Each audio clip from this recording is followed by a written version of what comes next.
Paul Berg. Este é o nome do cientista que em 1972 realizou um dos maiores avanços da biologia moderna. Ele criou a primeira molécula de DNA recombinante, combinando genes de diferentes espécies em laboratório, o qual lhe rendeu o Nobel de Química de 1980. Essa descoberta abriu caminho para que cientistas pudessem inserir genes específicos em plantas, bactérias e outros seres vivos, com o objetivo de melhorar características e criar novas possibilidades na medicina, agricultura e nutrição. Tal avanço alterou o curso da história permanentemente. Neste vídeo, iremos apresentar a engenharia genética, exemplos de alimentos modificados geneticamente, comentar sobre o uso de micro-organismos e avaliar os benefícios e desafios dessas tecnologias. A engenharia genética é o conjunto de técnicas que permite modificar diretamente o material genético dos organismos, ou seja, os cientistas podem retirar, inserir ou editar genes de forma controlada no laboratório. Um conceito importante é o DNA recombinante, a combinação de material genético de diferentes espécies. Foi assim que se produziram as primeiras bactérias capazes de fabricar insulina humana. Denominamos transgênico todo organismo que recebeu um gene de outra espécie, como plantas que recebem um gene de bactéria para se tornar resistente a insetos.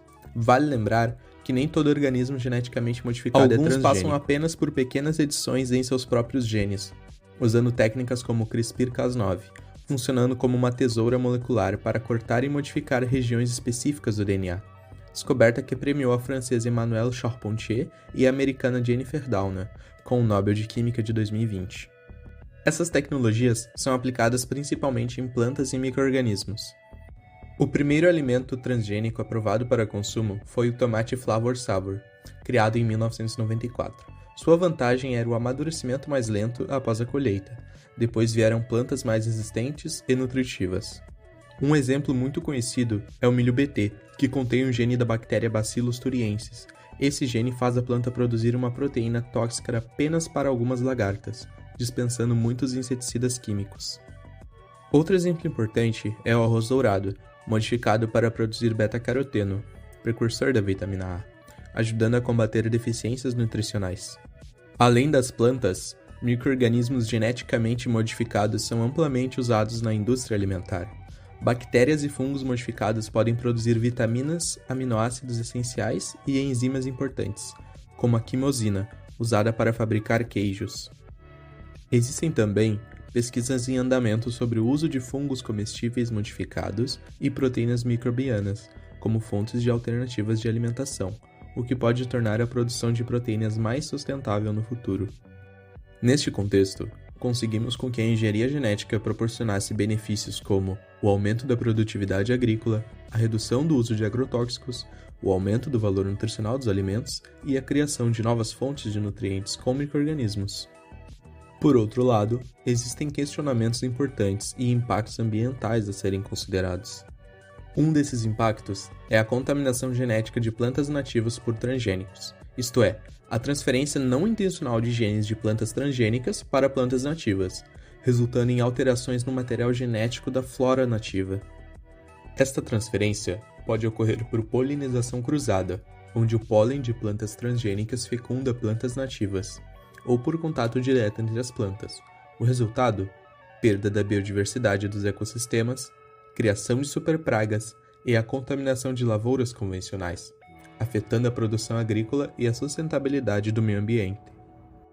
O DNA liberado de células de plantas transgênicas pode ser incorporado no genoma de bactérias do solo, que por sua vez podem transferir esses genes para outras plantas. A transferência de genes de resistência a herbicidas ou pragas pode levar ao desenvolvimento de pragas e ervas daninhas mais resistentes, tornando os métodos de controle tradicionais menos eficazes. O principal questionamento são possíveis alergias ou efeitos inesperados a longo prazo, decorrentes de alimentos modificados geneticamente. Algumas pessoas demonstram alergias apenas com algumas subespécies do mesmo alimento, como tomates. Outros estudos sugerem que alguns cânceres estariam relacionados com transgênicos, mas pesquisas desse tema ainda estão sendo realizadas. Outro grande problema levantado pela sociedade é o desmatamento causado pelo modelo de agroexportação e commodities, culminando em degradação do solo, perda da biodiversidade e queimadas para novas áreas de cultivo. Para finalizar, A engenharia genética e os alimentos transgênicos representam um dos avanços mais marcantes da biotecnologia, desde os experimentos pioneiros de Paul Berg até os alimentos que encontramos hoje no mercado. Esta área transformou a forma como produzimos e consumimos alimentos. Ela oferece soluções importantes para a segurança alimentar e a nutrição, mas também exige responsabilidade, pesquisa constante e diálogo com a sociedade.